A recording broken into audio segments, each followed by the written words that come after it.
a gas station, not Casey's, but the gas station, we do ask them to pull it. However, places that we do not regulate or do not license. Oh, yeah, sorry. Sarah Trainer, Department of Inspection, Appeals and Licensing. We license convenience stores, restaurants, grocery stores. If we see a product during one of our inspections that is not regulated by or not approved by FDA, such as kratom, we will ask them to pull it from the shelves. However, there's a lot of places where this is sold that we don't regulate. So we feel like the bill would help kind of make that more universal.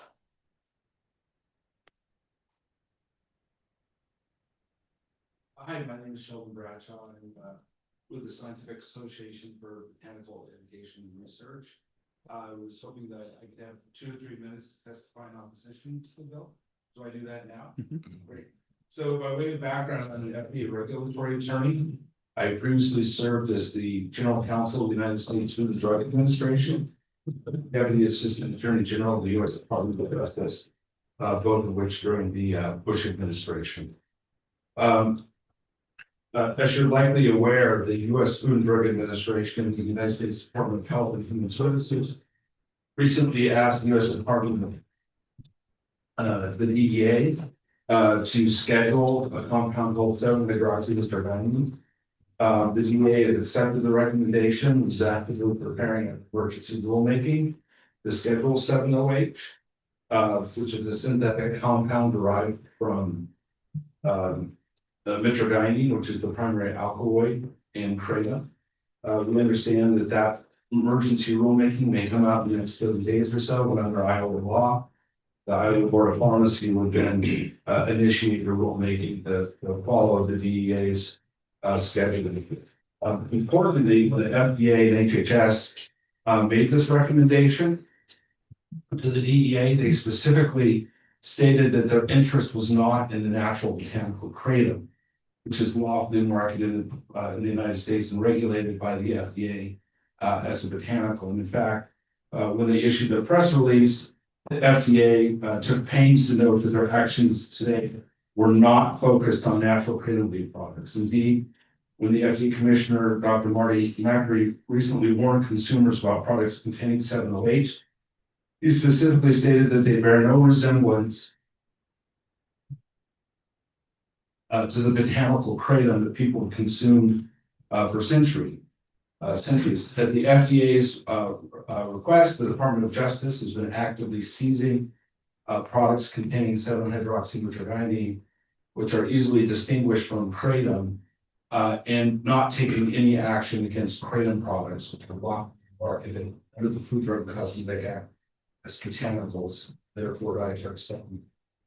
In short, federal health agencies, HHS, FDA, even the National Institute on Drug Abuse, NIDA, opposes the scheduling of kratom and opposed it very aggressively about a decade ago when the DEA first even considered scheduling kratom. And that scheduling effort was shot down due to the opposition of federal regulators.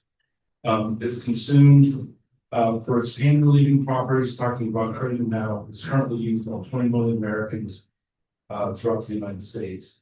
Rather than moving to schedule kratom, the FDA is actively conducting its own clinical trials on the botanical. First of FDA's clinical studies was completed in 2024. It showed that mitragynine, which is the primary alkaloid in kratom, is safely used and it's well tolerated in populations. The ascending dose study that they conducted was in an adult population and used up to 140 milligrams of mitragynine, which is 7 times the amount of mitragynine in a typical serving commercial kratom product. In short, the natural botanical kratom shows great promise and relatively low risk.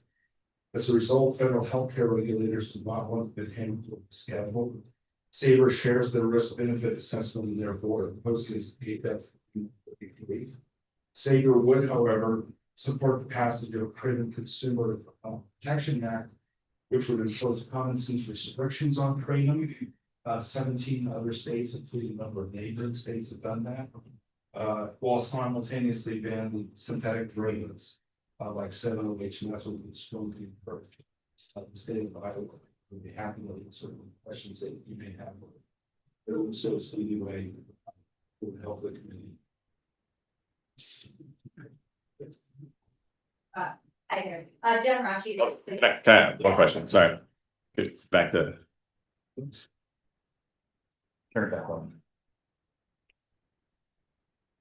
So your last comment about working, oh, sorry. Yeah, I'm not sure what That one battery dead. There we go. All right, so your last comment about working to find a solution, it sounds like the federal government may come up with some solutions that maybe supersede what we're trying to do here, regardless of what you're saying, what we do.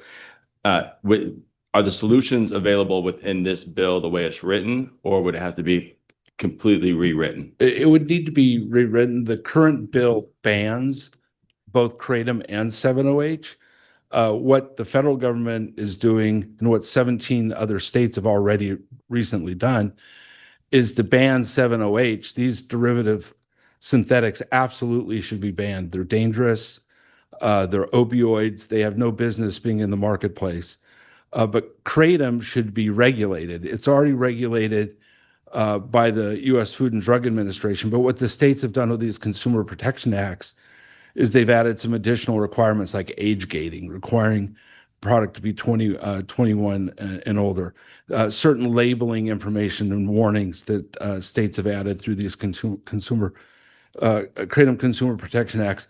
But most importantly, they also add a requirement that the label clearly distinguish if the product contains 7OH.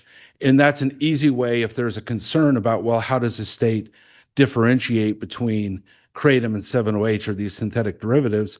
It can be easily done the same way 17 of your sister states have done it, by requiring that information on the label. Legitimate kratom products already carry that information on their label. They also comply with the labeling requirements of the U.S. Food and Drug Administration, whereas 7OH products do not. They're very easy to distinguish between.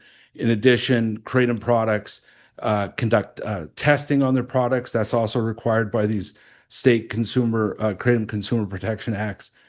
And it's very easy to set up a regime where the states can see the results of those testings through asking for certificates of analysis that show that the product is actually kratom and not one of these synthetic derivatives. So the states have found other sort of common sense requirements that make it very easy for the states to distinguish between kratom and 7OH, and to ban 7OH, and to allow consumers to continue to have access, if they're over age 21, to appropriately labeled kratom products. Did that answer your question? Or Yeah. So let me ask too. So if you had said that it's a synthetic derivative or synthetic version of the kratom, is it synthetic? I mean, is it in respect to what we saw before with the K2 and marijuana, that it's a synthetic, maybe causes some of the same effects, but very, very harmful? Yeah. So what's happening is kratom leaves, when they're oxidizing, may have a very trace amounts of the mitragynine, which is one of the alkaloids in kratom. Very trace amounts will convert into 7-hydroxymitragynine through oxidation. And so what some entrepreneuring chemists have concluded is that if we take mitragynine, basically I call these bathtub chemists, and we expose it to harsh chemical reagents that are oxidizing agents. Think of things like pool shock, Drano, bleach. They're then exposing mitragynine to these and creating a whole new compound, which has the name 7-hydroxymitragynine. So again, there may be trace amounts, and we're talking like 0.00 amounts of 7OH in natural kratom leaves that results through oxidation, but they're able to get it up into the 90+% of pure 7OH. They're then encapsulating or otherwise selling 7OH, but it's synthetic. It's made through the miracle of chemistry. It's not a natural plant. the 7-OH industry may try to masquerade as kratom. But again, others, on their labeling, they want to market their products as 7-OH. They typically put 7-OH or claim to be a kratom alkaloid or something like that. But these are dangerous drugs. They operate like opioids. And in fact, that's why the FDA wants to schedule 7-hydroxymitragynine, is that the fear is that it's the next wave in the opioid epidemics that we've unfortunately gone through in this country. But it's 7-OH. It's not the natural leaf, the natural botanical, which has been used safely for centuries. So those people are getting a much condensed, higher purity. So it's much beyond what you said the safe level for a person to consume. Sure. And in fact, a lot of kratom products you're going to see have 0 7-OH in them, or very, very de minimis trace amounts, legitimate kratom products. But that, as a result of state law, requires manufacturers to include that information on their label. So it's very easy for a retailer or a consumer or a state regulator now to look at the label and know if it's a legitimate kratom product or if it's a dangerous 7-hydroxy or synthetic product derived from mitragynine, but through a synthetic chemical process. Sure. One more question for me. Do you know why my son, who's just enlisted in the military, and then I talked to another military person, and why kratom is listed as one of the banned substances for U.S. military? I think one of the issues that's come up is the 7-H industry, the 7-hydroxy industry. They've been trying to masquerade their products as kratom.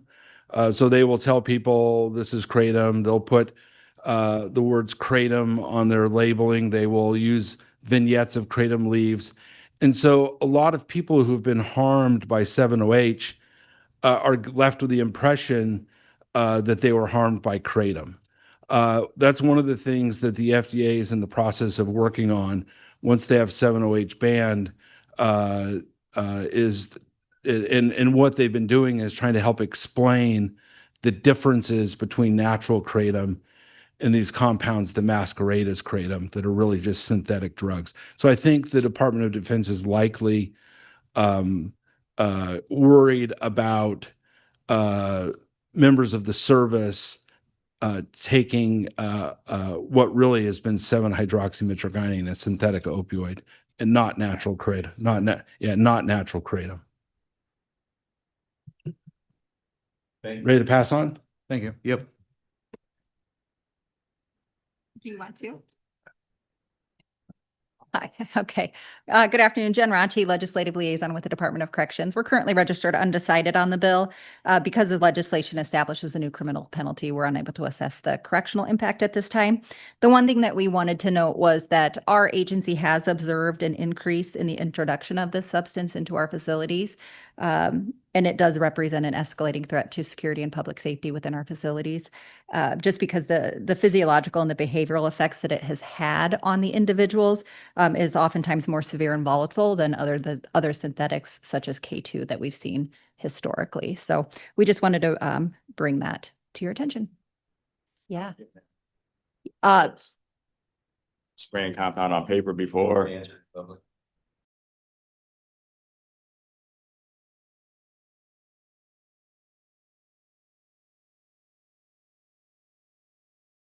From addiction and toward treatment every time we can. I'd also like to see penalties for the people that are selling these products, not just the people who are possessing them. Thank you very much.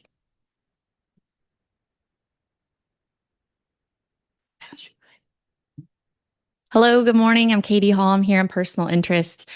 I don't, have the background of being an attorney for the kratom industry, so I won't dig in on that side. What I have experienced is something quite personal. Guys,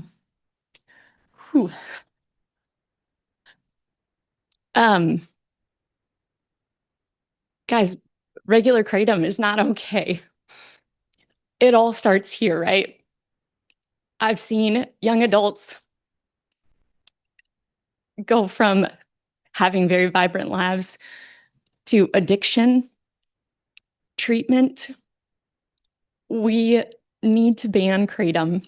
Trying to like keep my cool, but I like this gets me worked up. They're going to say it's a botanical like coffee, and it's just not.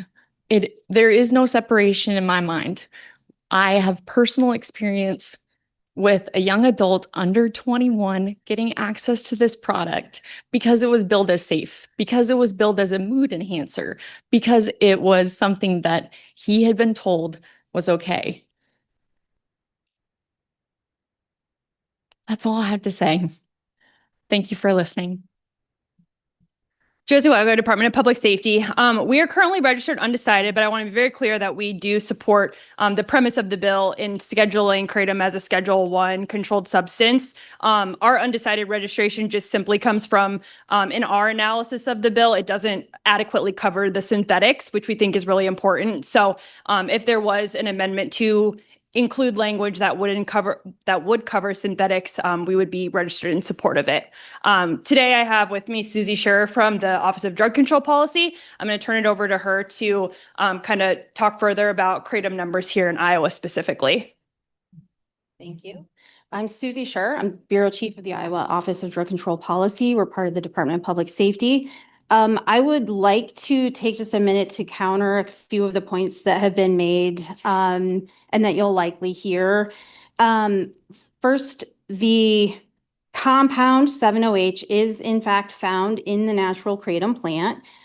It is in low percentages, up to 2% of the plant, but the compound itself is found in kratom, in the natural botanical plant.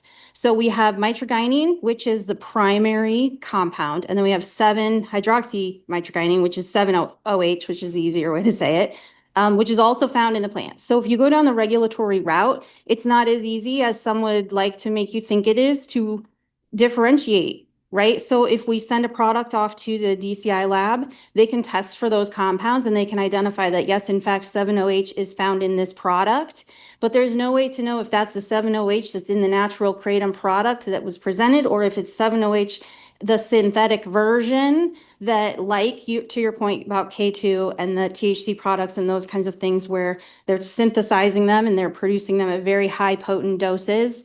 That is happening, absolutely, without a doubt. So we have a couple different issues there, right? The compound is found in the plant, and so it makes it very difficult to just try to regulate it based on what is or is not in that particular product.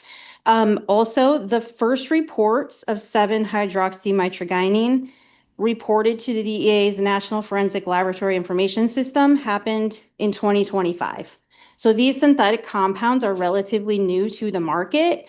So the adverse effects that have been reported for many years are likely from the kratom plant before these synthetics started taking over the market. So the FDA's adverse event reporting system reports 1,486 cases of both herbal mitragynine and 7-OH adverse events. 1,387 of those were serious and 715 involved death.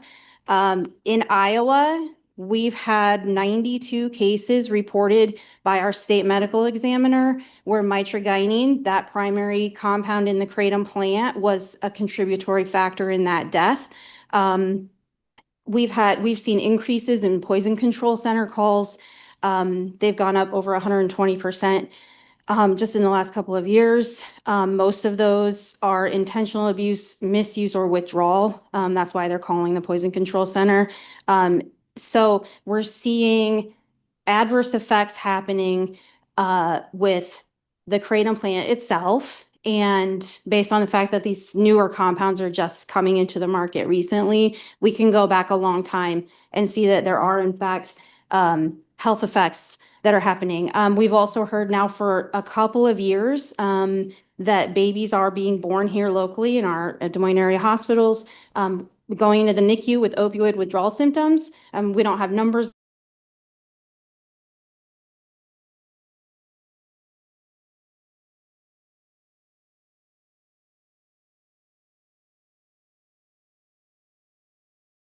In summary, HF 2133 is not evidence-based regulation. It is prohibition and it risks causing harm through criminalization and market displacement. I respectfully urge the committee to vote no and instead pursue responsible regulatory standards. Thank you. Good morning. My name is Andrew Kulpa. I'm with the organization Botanicals for Health and Wellness as well. I'm speaking in opposition to the bill. Kratom or Mitragynine speciosus is a natural botanical in the same plant family as the coffee plant. It is most often used for an energy boost, mild mood-enhancing effects. It is a relatively mild effect that's similar to coffee or tea. Kratom has been used for centuries for therapeutic reasons and has been used in the United States for over 3 decades.